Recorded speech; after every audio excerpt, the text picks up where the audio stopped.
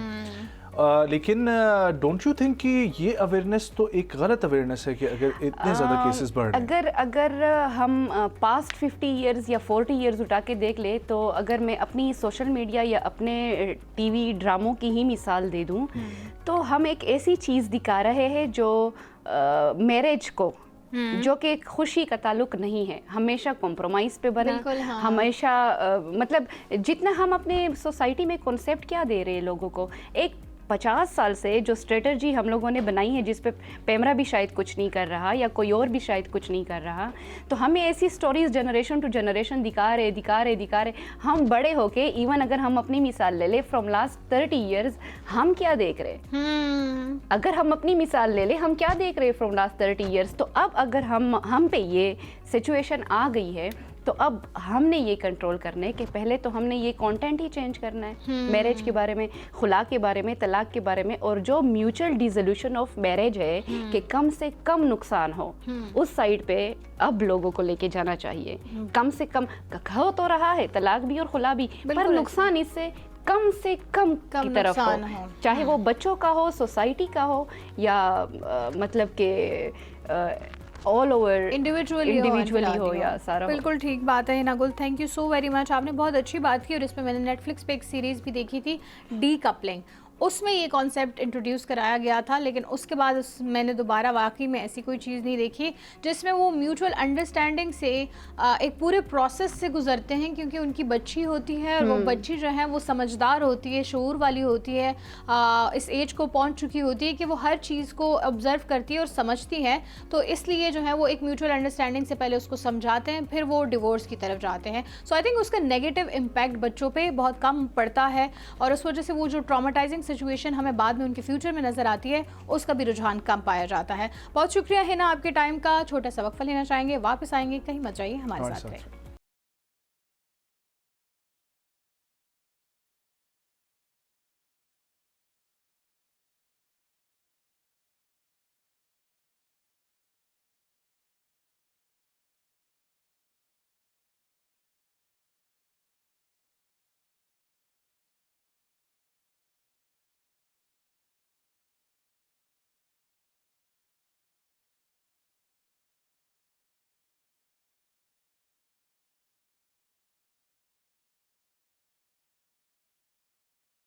Welcome back ناظرین. اس segment میں ہم بات کریں گے, جب بھی ہم بات کرتے ہیں دل کی بیماریوں کے حوالے سے تو ہارٹ اٹیک ایک ایسا ہمیں نظر آتا ہے جس کی وجہ سے ہی بیسکلی آپ کی پوری باڈی کی کنیکشن جو ہے وہ آپ کے ہارٹ سے ہی ہوتا ہے. اگر آپ کا ہارٹ ہی فنکشن نہیں کر رہا یا ٹھیک سے فنکشن نہیں کر رہا تو آپ کا پوری باڈی کے جتنے بھی آرگنز ہیں وہ ڈیفینیٹلی مفلوج ہو ہی جاتے ہیں. اب دل کی بیماریوں میں کیا چیزیں آتی ہیں, کون سی چیزیں جو ہیں وہ آپ کو امراض قلب کا شکار کرتی ہیں, اس میں شوگر بھی ایون ایڈڈ ہے, بلڈ پریشر کے مریض بھی آتے ہیں, وہ کنٹریبیوٹ کرتے ہیں ہارٹ اٹیک میں. لیکن پھر بھی ہمارے جو بیرونی عوامل ہے جیسے کہ انوائرمنٹ کو دیکھ لیں, یا پھر ہمارے آج کل جو فون کا یوز دیکھ لیں, سٹریس لیول دیکھ لیں, یا پھر ہماری خوراک, وہ غذائی اتنی رہی نہیں ہے, اتنی طاقتور خوراکیں آج کل ہم کھا نہیں رہے ہیں. ہم اور پھر بھی یہ بات کر رہے تھے کہ پہلے ہمیں یہ دیکھنے میں آتا تھا کہ ہمارے بزرگ حضرات کو جب ہارٹ اٹیک آتا تھا تو شاید وہ پہلے اور سیکنڈ میں سروائیو بھی کر جاتے تھے, تیسرے میں یہ خدشہ ہوتا تھا کہ شاید وہ نہ کر پائیں سروائیو. آج کل ہماری نوجوان نسل پہلی ہی ہارٹ اٹیک کا شکار ہوتے ساتھ ہی جان کی بازی ہار جاتے ہیں. آخر ان کی وجوہات کیا ہے اور ان کا بڑھتا ہوا ریشیو کس حد تک تشویشناک ہے؟ اور اسی پر بات کرنے کے لیے ہمارے ساتھ موجود ہے سینئر کنسلٹنٹ میڈیکل اسپیشلسٹ ہیں, کارڈیولوجسٹ ہیں, ڈاکٹر شاہد بشیر صاحب. السلام علیکم sir, thank you so much for joining us. Sir بتائیے گا, سب سے پہلے تو شروعات یہاں سے کرتے ہیں, دل کی بیماریاں جو ہیں وہ روز بروز بڑھ رہی ہیں, اس کی وجوہات کیا ہیں؟ اسپیشلی ہم اگر بات کریں یا تو ہمارا امیون سسٹم انٹرنلی اتنا ویک ہو گیا ہے یا پھر بیرونی جو عوامل ہے وہ اس کی وجہ سے زیادہ شکار ہو رہے ہیں. دیکھیں یہ واقعی بہت بڑی یہ مطلب ڈائلیما ہے اس ایرا کا کہ ہارٹ ڈیزیزز جو ہیں that's rapidly prevailing all over the world. ابھی جو WHO کی میں رپورٹ پڑھ رہا تھا تو اس کے مطابق یہ ہے کہ 18 سے 20 ملین لوگ ہر سال صرف ہارٹ ڈیزیزز کی وجہ سے وہ مر جاتے ہیں یا ان کی ڈیتھ ہو جاتی ہے, یا مورٹیلٹی ریٹ جو ہے وہ اتنا بڑا ہوا ہے, ایون کینسر سے بھی زیادہ. اوکے, 18 سے 20 million is a very huge number. یہ WHO کی لیٹسٹ جو ہے رپورٹ ہے, تو یہ بڑی ایک الارمنگ رپورٹ ہے.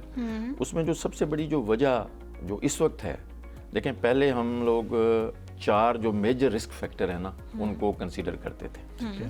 یعنی ہائی کولیسٹرول سب سے پہلے آتا تھا کہ جس فیملی میں بچپن سے ہم یا جس بندے میں کولیسٹرول جو ہے لپڈ جو ہیں وہ زیادہ ہیں تو اس میں ہارٹ کی ہونے کی چانسز زیادہ بڑھ جاتے تھے. اسی طرح ہائی بلڈ پریشر, اسی طرح شوگر, ٹھیک ہے, اور اسی طرح ہم کہتے تھے کہ جو سموکرز ہیں, ٹھیک ہے نا جی, اسموکنگ جو تھی وہ بہت زیادہ تھی. بالکل ایسے. تو یہ 4 میجر رسک فیکٹر تھے جو کہ, لیکن اب جو ہیں وہ 4 ایک نئے رسک فیکٹرز آ گئے ہیں جن کو میں یہاں مینشن کرنا چاہوں گا. ان میں سب سے بڑا جو فیکٹر ہے وہ سٹریس ہے. آپ کا سوشو اکنامک سٹریس, آپ کا فائنینشیل برڈن سٹریس, آپ کی دیکھیں یہ جو اسکرین ٹائم ہے وہ کتنا ہے.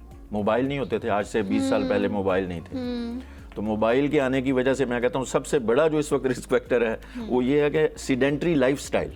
ہم 10-10 12-12 گھنٹے ہمارے بچے جو ہیں وہ بیٹھے رہتے ہیں. آن لائن بزنسز ہو گئے. تو نئی سٹڈیز جو آ رہی ہیں, یہ آپ کے سوال کا جواب بھی ہے کہ نئی جنریشن میں اچانک ہارٹ اٹیک زیادہ کیوں ہو گئے, کیونکہ وہ بیٹھے رہتے ہیں, ان کو ایکسرسائز کا ٹائم ہی نہیں ہے. ٹھیک ہے نا جی. تو دوسرا یہ کہ ہمارا جو فوڈ ہے, دیکھیں فوڈ جو ہے میرے خیال میں وہ 70% لائف سٹائل کا حصہ ہے. یعنی ہمارا جو لائف سٹائل جسے ہم بولتے ہیں نا اس میں 70% جو رول ہے وہ فوڈ کا ہے. تو اب دیکھیں ریفائنڈ, پروسیسڈ, الٹرا پروسیسڈ, اور یہ جو ہمارا جو جنک فوڈ ہے وہ سارے کا سارا جو ہے, جنک فوڈ کہتے جنک جو لفظ ہے ہم لوگ یوز کرتے ہیں, اٹ مینس کہ there is no nutrition value of that food. It is called junk food, یعنی وہ جنک ہے, اس میں کچھ بھی نہیں ہے, اس کی نیوٹریشنل ویلیو, اس میں کوئی وٹامنز نہیں ہے, کوئی منرلز نہیں ہے. تو اللہ کے بندو جو آرگینک فوڈ تھی, جو ہمارا پرانا سٹائل تھا, یا جو ہول گرین فوڈ ہے اس کی طرف ہم آتے نہیں ہیں. تو یہ گزارش کرنے کا مقصد یہ ہے کہ اب جو رسک فیکٹر ہیں ان میں سب سے بڑا جو رسک فیکٹر ہے وہ ہمارا لائف سٹائل ہے, ہمارا سٹریس لیول ہے, ہمارا اس میں اسکریننگ ٹائم بھی آ جاتا ہے, ہماری جو ایکٹیویٹیز ہیں, سیڈنٹری لائف سٹائل جسے ہم کہتے ہیں وہ زیادہ ہو گیا. اس کے علاوہ ایک اور بہت بڑا فیکٹر ہے وہ ہے ڈائبٹیز. شوگر ہو رہی ہے, یہ انٹر ریلیٹڈ ہے آپس میں چیزیں. شوگر جو ہے نا جی وہ یعنی بیٹھے رہنے کی وجہ سے, ورزش نہ ہونے کی وجہ سے, ایکسرسائز نہ ہونے کی وجہ سے. یاد رکھیں جب ہمارے سیلز جو ہیں وہ صحیح طرح میٹابولائز نہیں ہوں گے, ایکٹیویٹ نہیں ہوں گے, تو ان کے اندر ہارمونل لیول, ان کے اندر انزائم لیول سارا کچھ ڈسٹرب ہو جاتا ہے. اسی وجہ سے ینگ جنریشن جو ہے وہ ہماری کیونکہ 12-12 گھنٹے 10-10 گھنٹے بیچارے بیٹھے رہتے ہیں اور ان کو ایکسرسائز کا ٹائم نہیں ملتا. اور دوسرا مینٹل سٹریس, فزیکل سٹریس بھی ہو گیا, مینٹل سٹریس بھی ہو گیا. دونوں سٹریس جب مل جاتے ہیں تو وہ سارا میٹابولک سسٹم جو ہے نا وہ ڈسٹرب. ڈاکٹر صاحب, I want you to talk about physical activity and exercise کہ اس سے آپ کا بلڈ پریشر, ڈائبٹیز, اسٹریس, یہ سب چیزیں کنٹرول کیسے ہوتی ہیں؟ دیکھیں سب سے جو اچھی ایکسرسائز ہے نا وہ aerobic exercise. Okay, very nice. باقی سب ایکسرسائز یہ جو آپ جم کرتے ہو, دیکھیں ایکسرسائز کی جو میڈیکلی ہم کہتے ہیں نا وہ 2 قسمیں ہوتی ہیں. ایک ایکسرسائز ہوتی ہے آئسوٹونک ایکسرسائز, ایک ہوتی ہے آئسوبیرک ایکسرسائز. Okay. آئسوٹونک کا مطلب یہ ہے کہ جو آپ کے سیلز کو ایکٹیویٹ کر کے آپ کی انرجی گین کرنے کا, آپ کی کیلورک ویلیو بڑھائے. ان میں سب سے جو اچھی ایکسرسائز ہے وہ ایروبک ایکسرسائز ہے. ایروبک ایکسرسائز ہم کس کو کہتے ہیں؟ عام یہ ٹرمز ہیں لیکن ہمیں پتہ نہیں ہوتا عام لوگوں کو کہ یہ کیا کہہ رہے ہیں, ڈاکٹر صاحب کیا کہہ رہے ہیں, کیونکہ یہ تھوڑی سی میڈیکل ٹرم. تو میں آج چاہوں گا کہ اپنے ناظرین کو تھوڑا سا بتائیں. ایروبک ایکسرسائز اس ایکسرسائز کو کہتے ہیں جس میں آپ فریش آکسیجن لیتے ہو. سوئمنگ ایروبک ایکسرسائز ہے. رننگ پلے گراؤنڈ میں, لیکن وہ سحر خیزی جو پرانی جی بالکل, صبح صبح کے بعد وہ کہاں ہے؟ نہیں ہے, بالکل نہیں. آپ دیکھیں پھر وہی بات آ جاتی ہے کہ لائف سٹائل میں ایک اور بڑی اہم چیز جو میں آنے والا تھا ابھی اس طرف, وہ ہے سلیپ. جس بندے کی 6 سے 8 گھنٹے تک رات کی سلیپ نہیں ہے, وہ اگلے ایک ہفتے تک نارملائز نہیں ہو سکتا.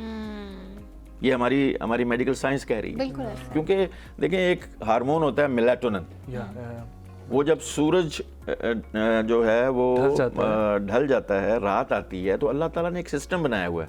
وہ میلاٹونن کا جو ہارمون ہے وہ ہمارے خاص برین کے حصے ہیں, وہاں سے وہ خارج ہونا شروع ہو جاتا ہے.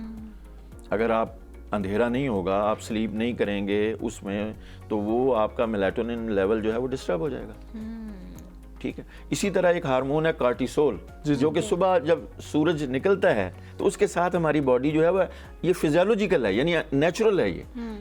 تو جب سورج کو کرنوں کو ہم دیکھیں گے نہیں, ہم ان کو پرسیو ہی نہیں کریں گے, تو وہ کارٹیسول لیول جو ہے وہ نارمل لیول سے کہیں زیادہ ڈسٹرب ہو کے نکلے گا اگر ہم 11 بجے اٹھیں گے, 12 بجے اٹھیں گے. You understand? تو ایک سرکاڈین سائیکل جسے ہم کہتے ہیں, یہ اللہ تعالیٰ نے ایک سرکیڈین سائیکل رکھا ہوا ہے, یعنی بایولوجیکل کلاک. دیکھیں اللہ غفور رحیم ہے, ٹھیک ہے نا. اللہ کہتا ہے میں تمہاری ماؤں سے بھی 70 گنا زیادہ غفور رحیم ہوں. تو اللہ نے جو بھی جسم میں سیل پیدا کیا ہے, جو بھی ہارمون پیدا کیا ہے, جو بھی انزائم پیدا کیا ہے, وہ انسان کی بہتری کے لیے کیا ہے. اسی لیے تو اسے اشرف المخلوقات کہا گیا. ہم خود جو ہے نا اس کے اندر پھر غلطیاں کرتے ہیں, اس میں ہم انٹرفیرنس کرتے ہیں. جب میں نے مثال دی کہ جب ہم رات کو سوئیں گے 2 بجے, ٹھیک ہے, اور وہ بھی فوڈ پانڈا کھا کے, جی ٹھیک ہے نا. آپ دیکھیں نا ہماری نئی جنریشن جو ہے معذرت کے ساتھ, تو وہ کیا ہے کہ وہ جو جنک فوڈ بھی ہم لے رہے ہیں, نیند بھی پوری نہیں کر رہے, اسٹریس جو ہے مینٹل بھی ہے, فزیکل بھی ہے. تو یہ سارے فیکٹرز جو ہیں یہ میجر رسک فیکٹر بن گئے ہیں. آپ وہ جو 4 تھے پہلے والے, یہ 4 میں نے اب جو نئے گنوائے ہیں, یہ سارے مل گئے ہیں. تو اب سڈن کارڈیک, اور یہ بھی ان کے اندر کنٹریبیوشن کر رہے ہیں, وہ بھی سب چیزوں کی وجہ یہی بن رہے ہیں جو پہلے کازز آپ نے. لیکن doctor second type of exercise sorry نہیں بتائی آپ نے, ایک بتایا یہ جو دوسری ایکسرسائز ہے جو ہم جم کرتے ہیں مثلا, اس سے ہمارے مسلز تو بہت اچھے بن جاتے ہیں, لیکن اس سے سیلز کو وہ فائدہ نہیں ہوتا. This is not isotonic exercise, this is isobaric exercise, جس میں ہمارے مسل تو ڈیولپ ہو جائیں گے, ہماری شیپ تو بن جائے گی, لیکن ہمارے جو دیکھیں جب رننگ کرتے ہو نا آپ, the best exercise in the world which we recommend is brisk walk and running. وہ ایکسرسائز جس میں آپ کا سویٹنگ ہو, بالکل, جس میں آپ کے جو سیلز ہیں وہ اتنے ایکٹیویٹ ہوں کہ ان کے اندر نیچرل جتنے بھی انزائمز ہیں, جتنے بھی ان کے اندر وہ جو اللہ تعالیٰ نے چیزیں رکھی ہوئی ہیں انسان کی بہتری کے لیے, ہارمونز ہیں, وہ ایکسکریٹ ہونے چاہیے. سیل جو ہے وہ ایک پوری کائنات ہے. یاد رکھیں ایک سیل جو ہے وہ ایک پوری بایو کیمیکل فیکٹری ہے. اللہ کے بندو, اس کے اندر پوری کائنات ہے. ہاں, اس کے اندر مائٹوکونڈریاز ہیں, اس میں لائسوسومز ہیں, اس کے اندر سیل وال ہے, سیل, اس کی ہر چیز جو ہے پرفیکٹ, وہ انسان کی بہتری کے لیے, انرجی پیدا کرنے کے لیے. You have mention about the sleep اور exercise, but let's talk about food. کون سا کھانا کھانا چاہیے, کون سی چیزیں اڈاپٹ کرنی چاہیے, متوازن بھی ہو, غذائیت سے بھی بھرپور ہو. دیکھیں آرگینک فوڈ, ایسی فوڈ جو زمین سے پیدا ہوتی ہے, میں کہا کرتا ہوں کہ جو زمین سے پیدا ہوتی ہے اور ہمارے اندر جانے تک وہ آرگینک فارم میں ہی جانی چاہیے. اسی لیے ہم کہتے ہیں کہ بھئی سیب لو, اس کو دھو ضرور لو, کیونکہ اس کے اوپر کوئی مٹی ہو سکتی ہے, کوئی پلیوٹنٹس ہو سکتے ہیں, کوئی اس کے اندر اوپر جو ہے نا کچھ, اس کو دھوئیں آپ, دھو کے اس کو اس کی اسکن سمیت کھائیں, تو دیٹ از آرگینک فوڈ.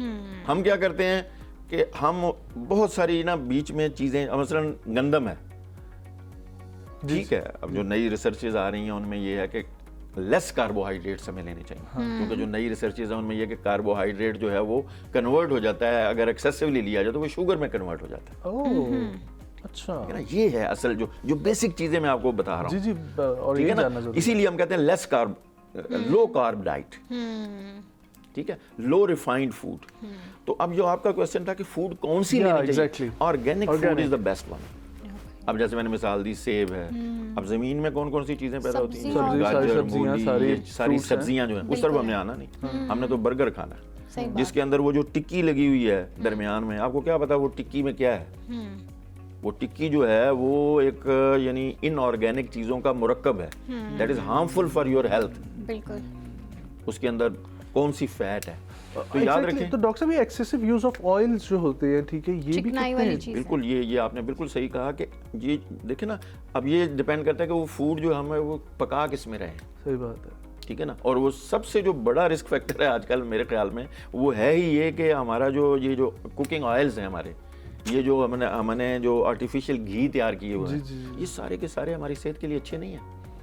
ہمیں چاہیے کہ اولیو آئل استعمال کریں, یا اولیو آئل, یا اور غریبوں کا اولیو آئل جو میں کہتا ہوں کہ غریبوں کا, ٹھیک ہے جی, وہ اولیو آئل جو ہے وہ بہت مہنگا ہے, تو غریبوں کا جو اولیو آئل ہے وہ سرسوں کا تیل, سن فلاورز, ٹھیک ہے, سستا, اچھا, لیکن ہم نے اس طرف نہیں آنا. وہ اچھی چیزیں نہ ہماری چیزیں ہم نہیں کر سکتے ہیں, ہاں بالکل اسی تک صرف آئی تھنک محدود نہیں رہا. اس کی وجہ یہ ہے نا کہ وہ مارکیٹنگ نہیں ہے نا, جو اچھی چیز ہے وہ آپ کو نیچرل چیز جو ہے, بلکہ ہمارا ملک دیکھیں ہم کتنے خوش نصیب ہیں, ہم پاکستانی, ہم تو مطلب نشکرے ہیں. میں کہنا چاہوں گا کہ دیکھیں اتنے اللہ تعالیٰ کا, میں تقریباً پوری دنیا گھوما ہوا ہوں, یقین کریں کہ ایسا ملک میں نے نہیں دیکھا جہاں 4 موسم بھی ہوں. بے شک, جہاں ایک طرف جو ہے وہ برف باری ہو رہی ہے, جی, اور دوسری طرف جو ہے دھوپ پڑ رہی ہے. بالکل ایسے ہے, ٹھیک ہے, آپ کے پاس آم, مینگوز, ابھی مینگوز کا سیزن آنے والا ہے, آپ کے پاس سیب, سارے پھل دنیا کے پاکستان میں پیدا ہوتے ہیں. ڈاکٹر صاحب اکارڈنگ ٹو یور آبزرویشن, ماشاءاللہ ساری زندگی اس میں رہنے کے بعد میڈیکل سائنس کی اپنی چیزیں بالکل ہیں, آپ چونکہ فوکسڈ ہیں اس چیز کے اوپر کہ آرگینک لائف سٹائل ہونا چاہیے اور گڈ ہیلتھی لائف سٹائل کی طرف بڑھنا چاہیے, یہ بچپن سے ہمیں سننے میں آتا ہے کلونجی اور اس طرح کی چیزیں استعمال کرنا, یہ بھی دل کے لیے بہت اچھی ہوتی ہیں, تو اس حوالے سے ذرا بتائیے. نو ڈاؤٹ, دیکھیں اس طرح کی ہربس جو ہے آرگینک, اسے بلکہ یہ دیکھیں میں یہ یہاں کہنا چاہوں گا اپنے ناظرین کو بھی اور آپ لوگوں کو بھی کہ اب ایک میڈیسن کی برانچ بن گئی ہے جسے کہتے ہیں holistic medicine. Holistic medicine is a part of medicine now in Harvard university. دنیا کی بہترین یونیورسٹیوں میں ایک سب اسپیشلٹی کریٹ کی گئی ہے جسے ہولسٹک میڈیسن کہتے ہیں, that deals with your herbs, with your natural foods. تو کلونجی کا جیسے آپ نے ذکر کیا, ادرک دیکھیں, یہ جو ادرک ہے جسے جنجر کہتے ہیں ہم, اب نئی ریسرچ چاہیے کہ اس کے اندر نائٹریٹس ہیں. میں تو اپنے مریضوں کو کہتا ہوتا ہوں کہ اگر خدا نخواستہ آپ کو اچانک کبھی چیسٹ پین زیادہ ہو جائے, یا آپ کو پتا ہو کہ میں اسکیمک ہارٹ ڈیزیز کا پیشنٹ ہوں, آپ نے کہیں کورونری اینجیوگرافی کرائی تھی تو اس میں پتہ چلا تھا کہ آپ کی جو ہے نا وہ آپ انسٹیبل انجائنا کے پیشنٹ ہیں, تو جب آپ کو انجائنا ہو تو اس میں آپ وہ جو زبان کے نیچے گولی رکھتے ہیں ہم, گلیسرل ٹرائی نائٹریٹ کہتے ہیں ہم اس کو اپنی زبان میں, ٹھیک ہے نا, اس کا ایکول جو ہے ایفیکٹ آپ ادرک سے لے سکتے ہیں. ادرک کا اتنا سا بڑ چو کر لیں مریض کو, میں نے خود آزمایا اور اپنے مریضوں پہ بھی میں نے اپلائی کیا اور مریض ٹھیک ہوئے.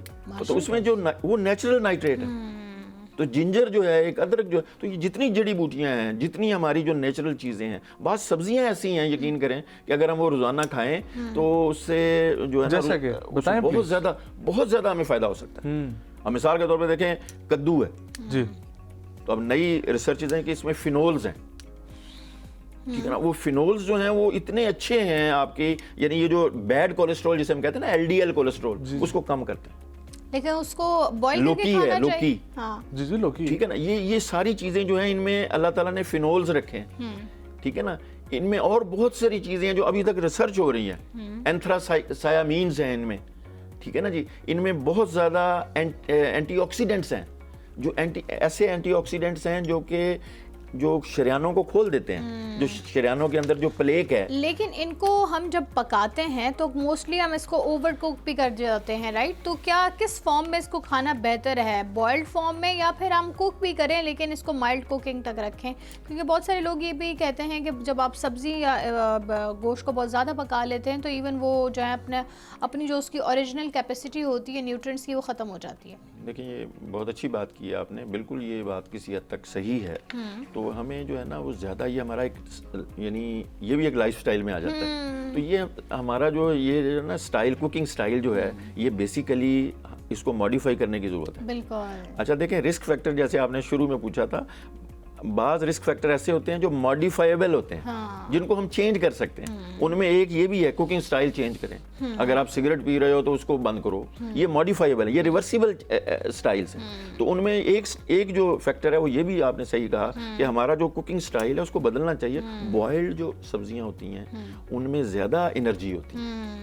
ہم جس طرح بالکل اس کو بھون کے بالکل اس کو کالا کر کے مسالے بھی ڈیمیج کرتے ہوں گے. مسالے جو ہیں وہ تو میجر ہمارا میدے سے لے کے ہارٹ تک سارے جو افیکٹ ہوتے ہیں. یہ ایک علیحدہ پروگرام رکھیں آپ جس میں صرف فوڈ کو ڈسکس کریں گے. بات کر کے ماشاءاللہ سے بڑا مزہ آ رہا ہے. سے بتائیے گا کہ جینیٹک بھی ہوتی ہے ظاہر ہے.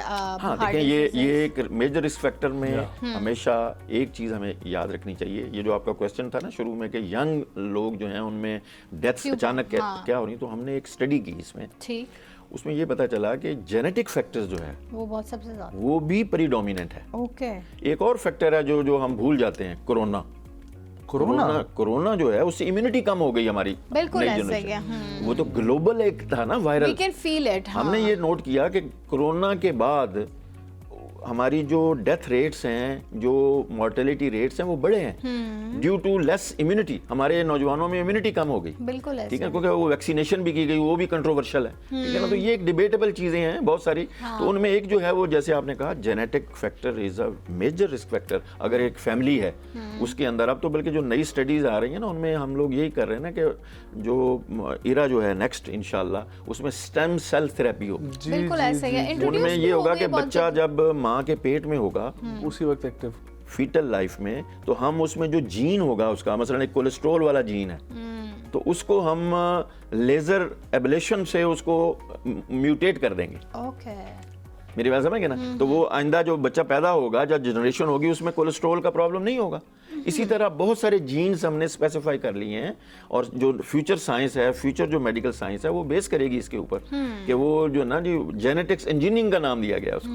بہت کام ہو رہا ہے یہ. انشاءاللہ نیکسٹ 5 اور 10 ایئرز میں یہ ساری کی ساری جو ہماری جو پیتھوفیزیولوجی ہے نا جی, یہ چینج ہو جائے گی انشاءاللہ, اور ہمارا کوالٹی آف لائف بھی بہتر ہوگا, اور بیماریوں کی جو کیور ہے, دیکھیں ٹریٹمنٹ اور چیز ہے, کیور اور چیز ہے. ہمیں کیور کی طرف جو ہے نا کیور کی طرف جائیں گے. اب ڈائبٹیز جو ہے وہ ایک میٹابولک ڈیزیز ہے. ہمیں اب پتا چلا کہ یہ لائف سٹائل کی ڈیزیز ہے. بالکل. اور آپ کو پتا ہے کہ انشاءاللہ پھر کسی پروگرام میں صرف ڈائبٹیز پہ اگر آپ چاہیں گے تو کریں گے. 2 نئی قسمیں ڈائبٹیز کی اب دریافت ہوگی. پہلے تو ہوتا ہے نا کہ ٹائپ 1 ٹائپ 2. جی. اب یہ ہے کہ 2 نئی قسم کی جو ینگ ایڈلٹس میں ڈیٹیکٹ ہوئی ہیں, وہ بھی جینیٹیکلی پری ڈسپوز تھیں. آٹو امیونولوجیکلی وہ ٹرانسفر ہوتی تھیں بچوں میں, تو پتہ ہی نہیں تھا ہمیں. ٹھیک ہے نا جی. تو یہ آہستہ آہستہ سائنس جو بھی ہاں ایک ٹاپک رکھیں گے. اب ظاہر ہے ہمارے پاس وقت بھی کم رہ گیا. جانے سے پہلے یہ بتا دیجیے کہ ہم ظاہر ہے اس کو بالکل روک تو نہیں سکتے ہیں دل کے امراض کو یا پھر ہارٹ اٹیکس کو, لیکن وہی احتیاط علاج سے بہتر ہے. احتیاط ایسی کیا اپنی لائف سٹائل میں چینجز صبح سے لے کر شام تک اگر ہم دیکھیں تو کیا کیا چیزیں ہمیں ممنوع کر لینی چاہیے کہ ہم بالکل نہیں کریں گے, کن چیزوں کا استعمال ہم سب سے زیادہ کریں تاکہ ایک ہیلدی لائف سٹائل کی طرف ہم قدم تو ایٹ لیسٹ اٹھائیں نا. سب سے جو ضروری چیز ہے میری نظر میں وہ ہے ایکسرسائز. روزانہ کم از کم اپنے لیے آپ آدھا گھنٹہ ضرور نکالیں. اب دیکھیں ذرا غور کریں اپنی لائف پہ, سارے لوگ, ٹھیک ہے نا, ان میں ڈاکٹرز بھی شامل ہیں کہ اپنے لیے ٹائم نہیں ہم نکال پاتے. سارا دن دوسروں کے لیے آپ نکالتے ہیں ویسے اپنے لیے ٹائم؟ میں تو الحمدللہ دیکھیں 1 گھنٹے میں, میں کیونکہ روزانہ کرتا ہوں, 1 گھنٹے میں 6 کلومیٹر واک ہوتی ہے. اچھا. آپ یعنی نارمل برسک واک, رننگ نہیں ہے. آپ روٹین میں دیکھیں, آپ گھڑی پہ دیکھ کے دیکھیں. اور ایکسرسائز میں کہتا ہوں ہمیشہ یہ گھڑی دیکھ کے کرنی چاہیے. ٹھیک ہے نا, تاکہ آپ کو پتہ چلے کہ how much you walk and how much you gain the energy. دیکھیں بات یہ ہے کہ ایکسرسائز جو ہے یہ ڈائریکٹلی پروپورشنل ہے آپ کی ہیلتھ سے, آپ کی سیل ایکٹیویٹی سے. اگر آپ ایکسرسائز کرو گے آپ کی شوگر کم ہو جائے گی, آپ ایکسرسائز کرو گے آپ کا بلڈ پریشر ٹھیک ہو جائے گا, آپ ایکسرسائز کرو گے تو آپ کا وہ جو سیڈنٹری لائف سٹائل کی وجہ سے آپ کی جو سرکولیشن تھی، دیکھیں خون کیسے گردش کرے گا جب ہم چلیں گے نہیں، جب ہم ایکسرسائز نہیں کریں گے، جب ہمارا تو سرکولیشن کیسے ہوگی؟ وہ تو اسٹیگننٹ ہو جائے گا، بلڈ جو ہے وہ تھک ہو جائے گا، بلڈ تھک ہو جائے گا، ٹھیک ہے نا جی؟ تو یہ ساری چیزیں جو ہیں وہ ریلیٹڈ ہیں ود ایکسرسائز. تو ایک ہی جو آج کا میسج ہونا چاہیے کہ ہر روز آدھا گھنٹہ کم از کم آپ برسک واک کریں، بلکہ میں تو کہتا ہوں اگر نوجوان ہیں اور وہ کر سکتے ہیں تو اس میں رننگ کرنی چاہیے. ہاں لیکن جو مریض ہیں یہاں، یہ بھی میں کہنا چاہوں گا کہ جو مریض ہیں ہارٹ کے، ہو سکتا ہے اس بندے کو ہارٹ فیلر ہو خدا نخواستہ، یا پچھلے 3 مہینے کے اندر اس کا بائی پاس ہوا ہے، یا اس کے اندر سٹنٹ ڈلے ہوئے ہیں، تو ان کو پھر اپنے جو ریلیونٹ ڈاکٹر ہے، کارڈیالوجسٹ ہے، اس سے مشورہ کرنا چاہیے. اس کے مطابق پھر اس کا ڈاکٹر ایڈوائز کرے گا کہ کون سی ایکسرسائز اس کے لیے بہتر ہے اور کتنی وہ واک کر سکتا ہے. تو نیا کنسیپٹ جو ہے ایک فکرہ جاتے جاتے میں کہوں گا، as much as calories you are taking you must to burn. یہ ہے اصول. ہم کھا تو بہت لیتے ہیں ٹھیک ہے نا، لیکن پھر برن نہیں کرتے. یہی بات ہے. تو جتنا ہم کھائیں گے اس کے مطابق اگر ہم برن کر لیں گے تو پھر آپ کی صحت کبھی بھی خراب نہیں. درست، کوئی مسئلہ ہی کوئی نہیں ہے. بہت شکریہ ڈاکٹر صاحب آپ کے وقت کے لیے. بہت اچھا لگا آپ سے گفتگو کر کے بھی، اور بہت مزہ آیا آپ سے جو ہے وہ بات کر کے. انشاءاللہ پھر کبھی آپ ٹائم دیجیے گا، ہم ڈائبٹیز کے اوپر ضرور اس کے اوپر جو ہے وہ ڈسکس کریں گے. Thank you so much for coming. خواتین و حضرات ایک وقفہ شامل کرتے ہیں، واپس آئیں گے. ہمارے ساتھ اگلے گیسٹ موجود ہوں گے، اگلے ٹاپک کی طرف بڑھیں گے. کہیں مت جائیں، ہمارے ساتھ رہیں.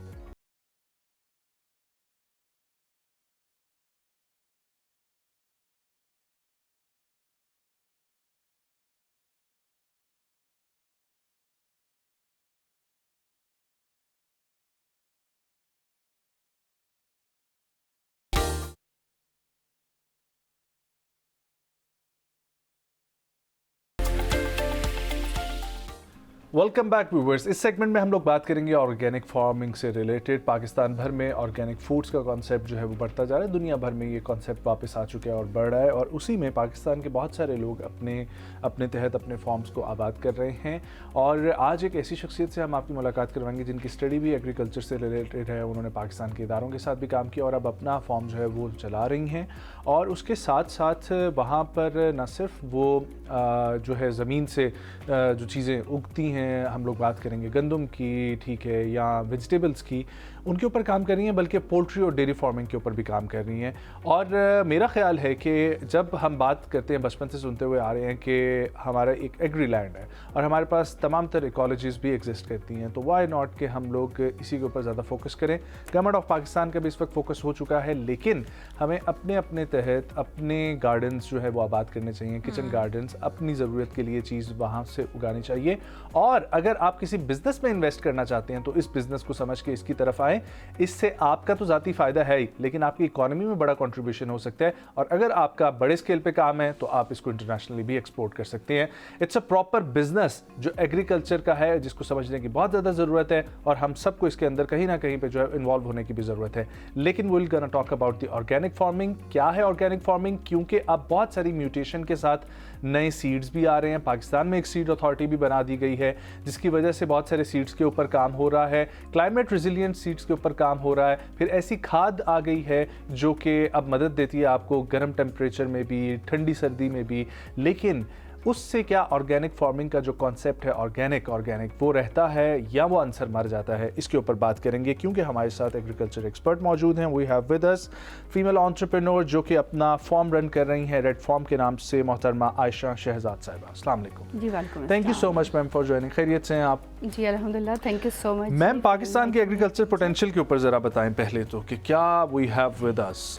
جی دیکھیں، تھینک یو سو مچ، آپ نے مجھے انوائٹ کیا. بالکل یہ ایک بہت ایک اہم ٹاپک ہے اور آج کل کے وقت کی ضرورت بھی ہے، کیونکہ نہ صرف خوراک کا حصول بلکہ یہ کہ جو فوڈ آپ کو مل رہی ہے کیا وہ سیف ہے، بہت ضروری ہے. تو اس کے لیے اویئرنیس آلریڈی بہت زیادہ کریٹ کی جا چکی ہے اور اس پہ مزید کام کرنے کی ضرورت ہے.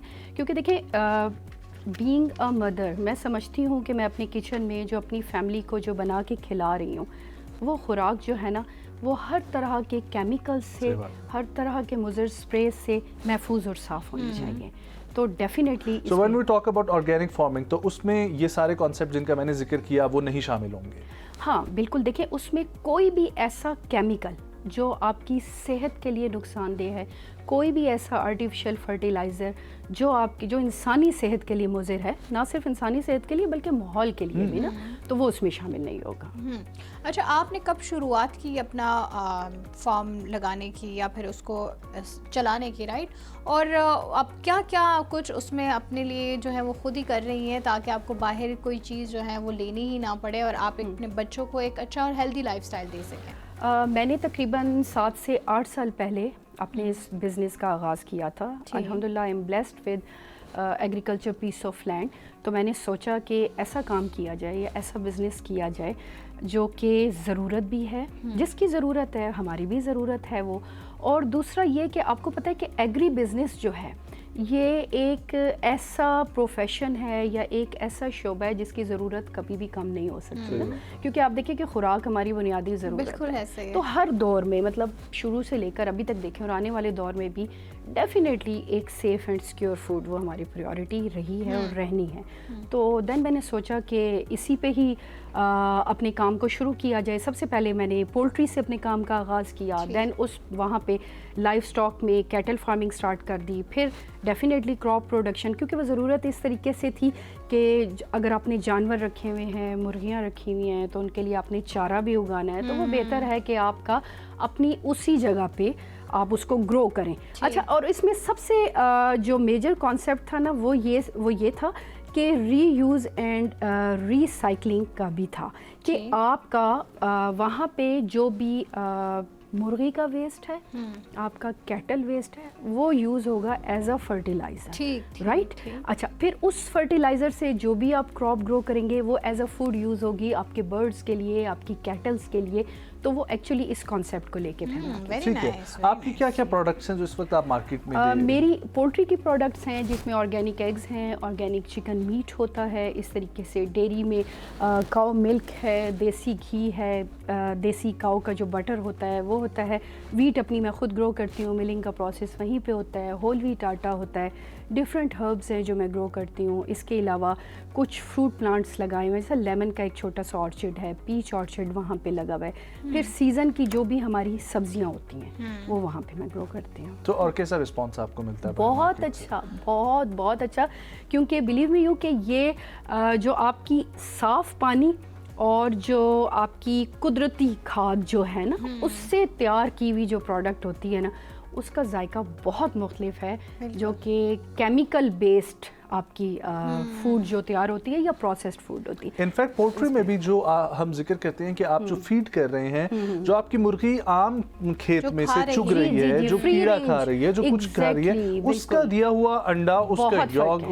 اس کا اور ایک نارمل اس کا بھی جو ہے نا وہ بہت فرق ہوتا ہے۔ بالکل اسی طریقے سے۔ اچھا، سو یہ کیسے میک شور کرتی ہیں کہ یہ ساری چیزیں جو ہے وہ اس حساب سے چلیں، کیونکہ you are a mother as well اور پھر بزنس کو بھی ساتھ لے کر چلنا، سو اٹ از ڈیفیکلٹ۔ دیکھیں بزنس پرسن تو ملٹی ٹاسکنگ ہوتا ہے، ٹھیک ہے، آپ نے ساری چیزوں کو مینیج کرنا ہے، اور میرے خیال میں یہی ایک آپ کی صلاحیت جو ہوتی ہے نا آپ کو تھوڑا سا ایکسلنس دیتی ہے۔ کہ پہلی خاتون میں دیکھ رہا ہوں، کیونکہ چھوٹے کچن گارڈنز میں نے دیکھے ہیں خواتین کو کرتے ہوئے، لیکن ایک آرگینک فارمنگ بزنس کے اندر جو ہے نا وہ خواتین کا ہونا یہ بہت ضروری ہے۔ بالکل ایسے ہی ہے کہ ایگری بزنس میں خواتین کم ہے لیکن ضرورت بہت زیادہ ہے، اویئرنیس بہت ہے، ہاؤس ہولڈ لیول پہ خواتین بہت اچھے طریقے سے اپنے کچن گارڈن جو ہیں وہ رن کر رہی ہیں، بیک یارڈ پولٹری پہ کام ہو رہا ہے، اس سے ریلیٹڈ میں ٹریننگز بھی دیتی ہوں، بیسک ٹریننگز کہ کس طریقے سے آپ اپنے پاس اگر جو بھی لمیٹڈ ریسورسز ہیں یا جو بھی آپ کے پاس ایریا ہے اس میں ایک آپ اچھا اپنا کچن گارڈن مینٹین کر سکتے ہیں، آپ پولٹری کا ایک اسمال اسکیل اپنا سیٹ اپ لگا سکتے ہیں۔ تو خواتین کم ہیں لیکن ضرورت بہت زیادہ ہے، اویئرنیس بہت ہے، اور ظاہر ہے کام ٹف ہے۔ دیکھیں یہ ایک ایسا بزنس ہے ایگریکلچر سے ریلیٹڈ، یہ دوسرے بزنسز کی نسبت اگر آپ جیسا میں اپنی بات کروں تو ظاہر ہے آپ کا ہر وقت سامنا ہے لیبر کے ساتھ، آپ کا ایکسپوجر ہے باہر دھوپ میں، گرمی میں، تو ان ساری چیزوں کو ساتھ لے کے چلنا پڑتا ہے، لیکن یہ خواتین بڑے اچھے طریقے سے ایک گھر کے لیول پہ بھی مینیج کر سکتی ہیں. آپ کے فارم میں ابھی کتنی ہم کہہ سکتے ہیں کہ مرغیاں ہیں, کتنے کیٹلز ہیں جن کو آپ خود ٹیک کیئر کر رہی ہیں؟ ایکچولی یہ اس طریقے سے ہوتا ہے کہ یہ آپ کا پورا ایک سال کا پلان ہوتا ہے یا سیزنل پیٹرن ہوتا ہے.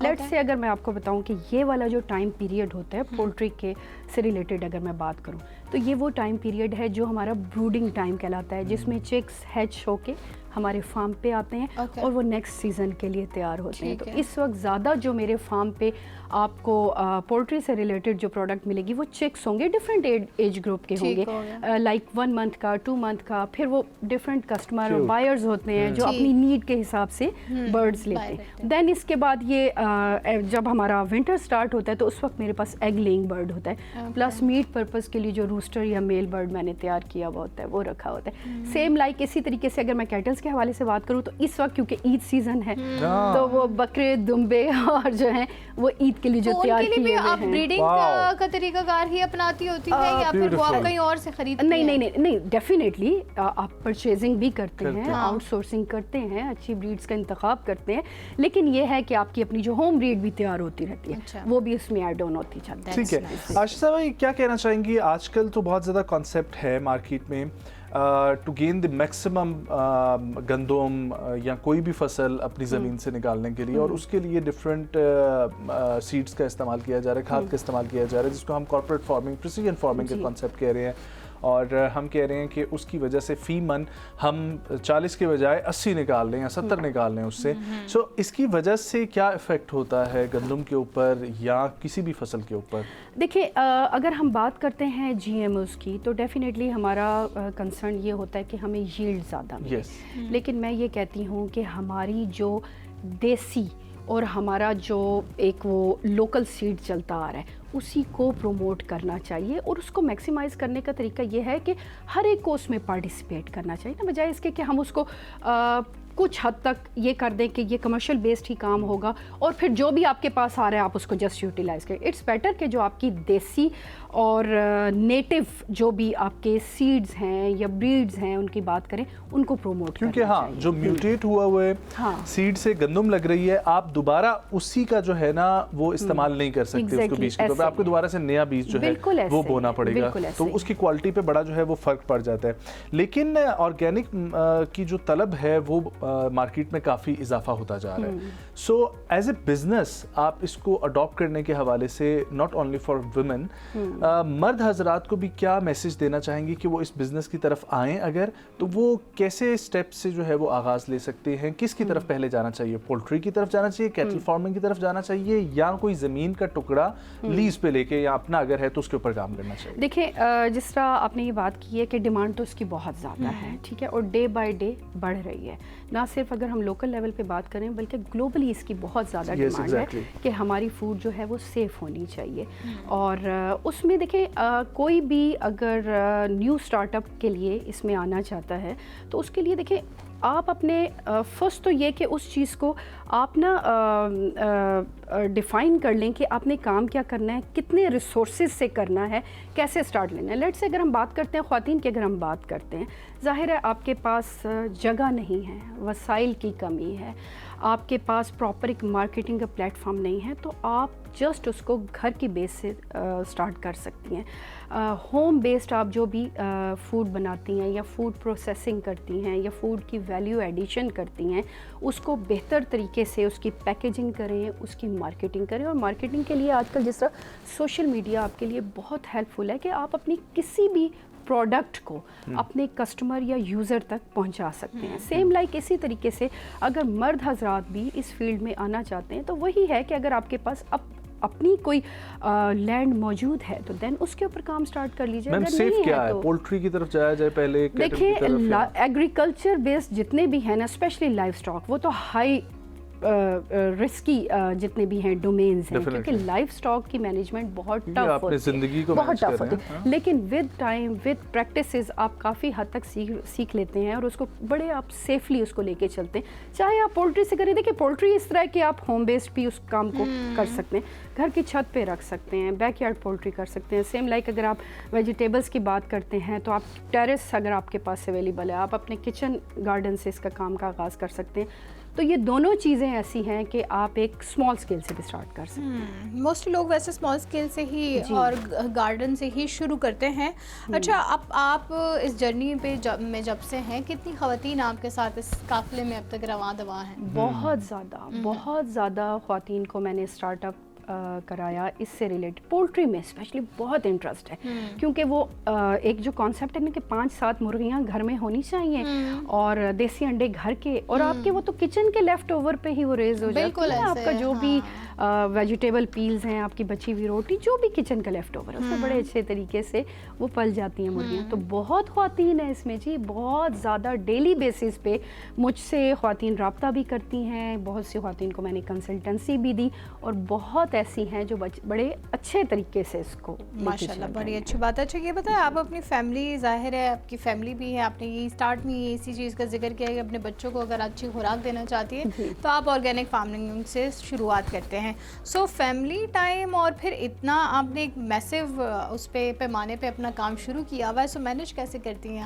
اور پھر اسپیشلی جس بات کا میں ذکر کرنا چاہوں گی کہ دھوپ ہو, گرمی ہو, طوفان ہو, آندھی ہو, بارش ہو, کچھ بھی ہو, ہاں you are on duty. Yes exactly ایسے. دیکھیں فیملی اگر میرے ساتھ خوش ہے نا, سیٹسفائیڈ ہے, تو اس کا مطلب ہے کہ میرے کام کو سمجھ رہے ہیں اور ان کو اچھا بھی لگ رہا ہے کہ ظاہر ہے ان کی مدر جو ہے ایک ایسے کاز کے لیے کام کر رہی ہے جس کا ایک پازیٹیو امپیکٹ ہے نا سوسائٹی پہ ڈیفینیٹلی.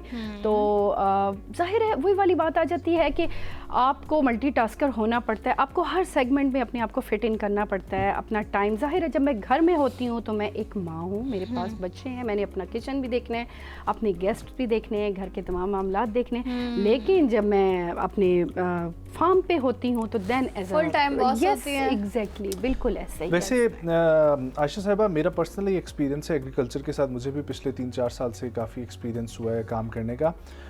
میں یہ کہتا ہوں کہ پاکستان میں جہاں پر ہم ٹورزم کی بات کرتے ہیں وہاں پر ایگری ٹورزم کو بھی جو ہے فروغ دینے کی بہت زیادہ ضرورت ہے. اور اسی لیے میں آپ سے یہ جاننا چاہوں گا کہ آپ نے جو شہری خواتین ہیں ان کو تو بااختیار کے حوالے سے آپ بات کریے, لیکن گاؤں دیہات کی خواتینوں کے پاس جو ہے نا وہ ان کے پاس زمین بھی ہے, ٹھیک ہے, اور مختلف اپرچونیٹیز جو باہر سے نہیں مل سکتی وہ ان کو وہیں پر اویلیبل ہو سکتی ہیں. تو ان کے اویئرنیس کے لیے آپ کیا کر رہی ہیں؟ گاؤں دیہات میں جا کے کوئی ایکٹیویٹیز آپ نے کیا یا کیا کرنا چاہیے؟ دیکھیں بالکل وہی والی بات کہ ان کے پاس کچھ حد تک ہم کہہ سکتے ہیں کہ ریسورسز ہیں, لائک زمین ان کے پاس موجود ہے, اور آلریڈی یہ جو ہم انٹیگریٹڈ فارمنگ کی بات کرتے ہیں وہ مشقت بھی اٹھا سکتی ہیں, بالکل بہت زیادہ یوز ٹو ہوتی ہے, شروع سے انہوں نے بچپن سے ساری چیزیں دیکھی ہوتی ہیں.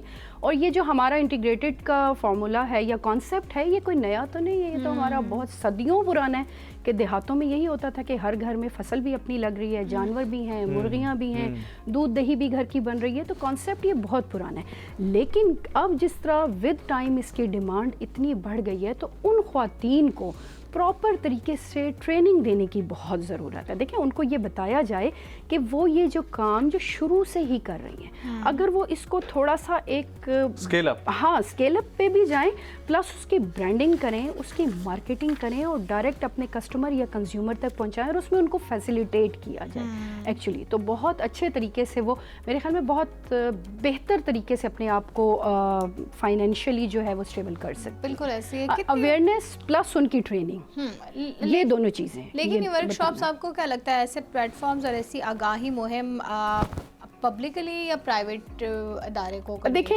گورنمنٹ سیکٹر کو بھی چاہیے, پرائیویٹ اداروں کو بھی چاہیے, ہمارے ایگریکلچر کے جو ڈپارٹمنٹس ہیں ان کو بھی, ایگریکلچر ڈپارٹمنٹس کو آئی تھنک اس پہ زیادہ کام کرنا چاہیے. اس طرح کی ٹریننگز جو کہ دیہی خواتین کو آپ یہ کہیں کہ خود مختار کرنے کے لیے بہت ضروری ہے. اچھا, بالکل ایسے آپ کے پاس تو ایگریکلچر ایکسپرٹیز تھی جس کی وجہ سے آپ کو لینڈ کی سمجھ تھی, بہت ساری پاکستان کی لینڈ ایسی ہے کہ وہاں پر بنجر زمین ہے، تو ان بنجر زمینوں کا کیا علاج ہے؟ وہاں پر فارمنگ ہو سکتی ہے یا وہاں پر کوئی اور نئی چیز ہو سکتی ہے اور لائف سٹاک ہو سکتا ہے؟ ہاں دیکھیں، اگر آپ کے پاس زمین ہے لیکن آپ کو آئیڈیا نہیں ہے کہ اس پہ کیا گرو آپ کر سکتے ہیں نا، تو پھر وہ ہٹ اینڈ ٹرائل سے بہتر ہے کہ ڈفرینٹ جو ریسرچ سینٹر ہیں ان کو اپروچ کیا جائے، آپ کی جو وہاں کا سوائل ہے اس کا انالیسس کرایا جائے، واٹر سیمپلنگ کروائی جائے، تاکہ ہمیں بجائے اس کے کہ ہم اس ٹائم کو اپنے ٹرائلز میں ویسٹ کریں تو ہمارے پاس ایک پراپر رپورٹ ہو یا ہمارے پاس فگرز ہوں کہ ہم اس کے اوپر کیا گرو کر سکتے ہیں، کس ٹائم پہ کر سکتے ہیں، یا اس کو ہم فردر کس طریقے سے پریپیئر کر سکتے ہیں۔ تو آئی تھنک اس میں بیٹر اپروچ تو یہی ہے کہ جتنے بھی ریسرچ سینٹرز اور جو ایکسپرٹس ہیں ان کے رہنمائی کو لے کر چلا جائے اور اس کو پہلے اس کی انویسٹیگیشن کروا لی جائے کہ اس پہ آپ کس طرح کا پریکٹیکل اگا سکتے ہیں۔ ایک چیز آپ کے فارم پہ نہیں ہے، وہ چیز مجھے یہاں پر چونکہ ہمارا ہسٹری کا سیگمنٹ ہے اس میں مینشن ہے ہنی، جی جی ٹھیک ہے، so are you working on honey? نہیں، ایکچولی میں آپ کو بتاتی ہوں، دیکھیں جو ہنی بی فارمنگ ہے نا وہ ایکچولی آپ کو موو کرنی پڑتی ہے کہ time to area to area. Actually جب وہ جو میرا ایریا ہے، میں بھی آپ نے کبھی وزٹ کیا ہو لیکن آپ ضرور آئیے اس فارم کو وزٹ بھی کیجیے، تو اس میں آپ یہ دیکھیں کہ وہ ایک ٹائم ہوتا ہے نا، فار ایگزامپل اگر وہاں پہ بیری کے درخت ہیں اور وہ فلاورنگ سٹیج پہ ہیں، لیکن جب وہ ختم ہو جائیں گے تو دین آپ نے اس کو ہاں وہ موو کرنا ہے، تو وہ ایکچولی بالکل۔ ویل تھینک یو سو مچ عائشہ شہزاد صاحبہ، بہت اچھا لگا آپ سے بات کر کے، اور آپ بہت انکریڈیبل کام کر رہی ہیں اور اپنے جیسی بہت ساری ایگزامپلز اور بھی جو ہے نا وہ بنائیں۔ Thank you so much for coming. خواتین و حضرات، ہسٹری کا لاسٹ سیگمنٹ ہے اور آج ہے ورلڈ بی ڈے۔ ہر سال 20 مئی کو یہ دن منایا جاتا ہے۔ اس دن کو منانے کا مقصد شہد کی مکھیاں اور دیگر پولینیٹرز جو ہیں ان کو جو ہے اہمیت دینا اور ان کا خیال رکھنا اس کے مطابق ہوتا ہے۔ دنیا میں تقریباً اقوام متحدہ کے مطابق 75% غذائی فصلیں کسی نہ کسی حد تک پولینیشن پر ہی انحصار کرتی ہیں، اور شہد کی مکھیاں اس عمل میں مرکزی کردار ادا کرتی ہیں۔ اور تاہم ماحولیاتی تبدیلی، آلودگی، زرعی ادویات اور جنگلات کی کٹائی جو ہے اس کی وجہ سے بہت سارے افیکٹیز جو ہیں وہ بیز بھی ہو رہی ہیں اور دیگر پولینیٹرز بھی ہو رہے ہیں۔ سو اس دن ہمیں یہ آگاہی پیدا کرنی چاہیے کہ شہد کی مکھیوں کا بھی خیال رکھیں، اور یہ جو ہنی کا پروسیس ہے یہ it's a very organic process اور ایک اللہ کی طرف سے نیچرل پروسیس ہے جس کو ہمیں سپورٹ کرنے کی ضرورت ہے۔ بالکل ایسے ہی، اور جتنا ہمارا ماحول جو ہے وہ کاشتکاری سے ہم آہنگ ہوگا، دوست کاشتکار جسے ماحول ہم کہتے ہیں وہ ہونا چاہیے، تبھی ہماری چیزیں بہتر طریقے سے گرو کر سکتی ہیں۔ اور ہنی جو ہے وہ ویسے ہی بہت ساری بیماریوں کی جڑ ہوتا ہے، اسی طرح سبزیاں بھی بہت ساری چیزوں کی جو ہے علاج ہوتی ہے، علاج میں مدد دیتی ہے۔ تو آئی تھنک اگر ہم آرگینک فارمنگ کی طرف آ جائیں یا پھر تھوڑے بہت مبذول بھی اس طرف ہوں تو بہت ساری چیزوں کا علاج ممکن ہے۔ خواتین و حضرات، آج کے پروگرام سے مجھے اور نازش کھٹک کو دیجیے اجازت، اپنا بہت سارا خیال رکھیں۔ اللہ نے کے بعد